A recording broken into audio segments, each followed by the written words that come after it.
Gandhi, Dr. King, dramatized and defined the technique of nonviolence, and yet he also said that the only alternative to fear is violence, and that if that were the alternative, he would have to choose violence. Do you subscribe to that judgment of Gandhi, or would you disavow violence under any conditions? Well, I think I would have to somewhat interpret Gandhi at this point. I don't think he was setting forth violence as an alternative. I think he was emphasizing, or rather trying to refute an all too prevalent fallacy, and that is that the persons who use the method of nonviolence are actually the weak persons who don't have the weapons of violence, persons who are afraid. And I think that is what Gandhi was attempting to refute. Now, in that instance, I would agree with Gandhi that if the only alternative to violence, to fear, is violence and vice versa, then I would say fight. But it isn't the only alternative. And that is one point that Gandhi was trying to bring out. It seems to me that there are three ways that oppressed people can deal with their oppression. What are they, Dr. King? Well, one is to rise up in open violence, in physical violence. And some persons have used that method, persons who have been oppressed. But I think the danger of that method is its futility. I feel that violence creates many more social problems than it solves. May I interrupt you there, Dr. King? There are today certainly people who are forced to endure a kind of injustice that neither you nor even Gandhi in his time had ever seen. For example, would you regard the martyrs of Hungary's rebellion a year ago as misguided men and having used violence? I admire freedom fighters wherever they are, but I still believe that nonviolence is the strongest approach. I think that would apply to the Hungarian situation also. I don't think it's limited to a particular locality. I think it should apply in every situation in the world where individuals seek to break loose from the bondage of colonialism or from some totalitarian regime or from the system which we confront in America. You truly believe, then, that nonviolence is the sole, the universal answer to injustice and oppression? Very definitely. Very definitely. I feel that nonviolence, organized nonviolent resistance is the most powerful weapon that oppressed people can use in breaking loose from the bondage of oppression. Now, the other method that one might use is that of resignation or acquiescence. But I think that is just as bad as violence, because non-cooperation with evil is as much a moral obligation as is cooperation with good. You make a difference, a distinction between passive resistance and nonviolent resistance, is that it? Well, I think that can be something of a semantical problem. If passive resistance means just passively accepting violence or injustice, if it means cowardice and stagnant passivity, then there is a difference, because nonviolent resistance does resist. It is dynamically active. It is passive physically, but it is strongly active spiritually. In a sense, would you regard it as moving into the Christian philosophy, too? You mean the doctrine of turn the other cheek to regard as positive rather than passive?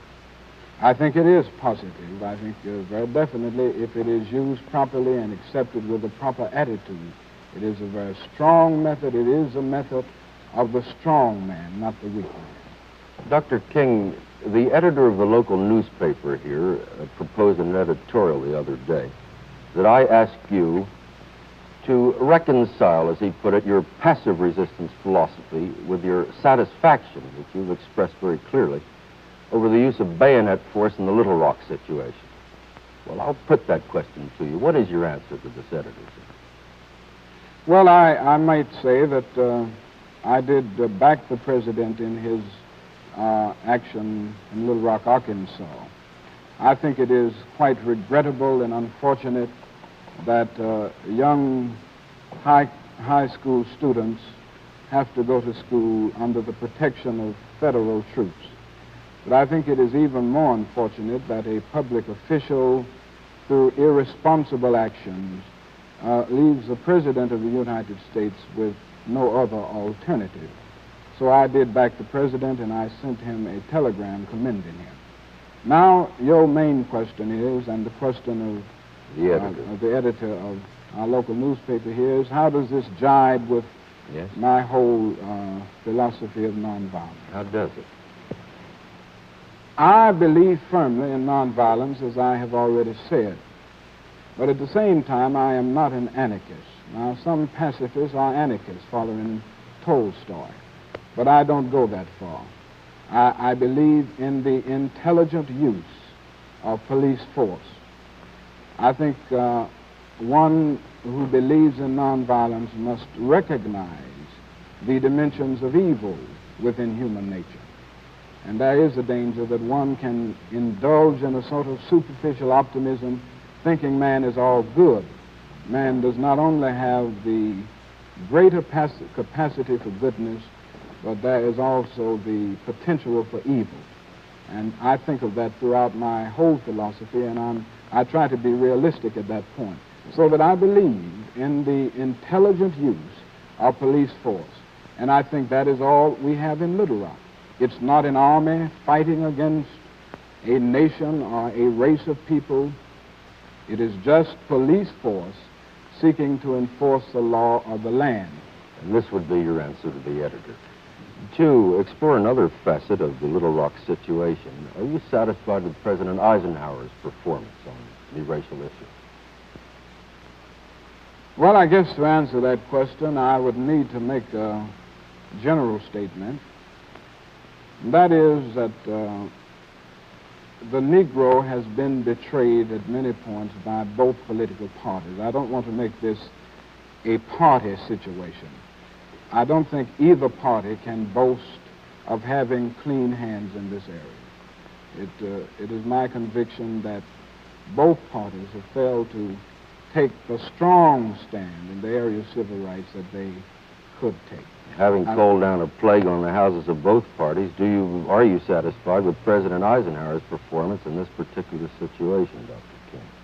Well, with the Little Rock situation, yes. I think the President should be commended for the positive and forthright stand that he is now taking in the area of civil rights in general and in the situation in Little Rock, Arkansas in particular. But you are dissatisfied with the overall performance of both the President's party and of the Democratic Party? Oh, yes. I think both parties could improve, and I think both parties must come to the point that they see the moral issues involved rather than making a political football out of the civil rights issue. The implication being you think they still are doing that? At points, yes.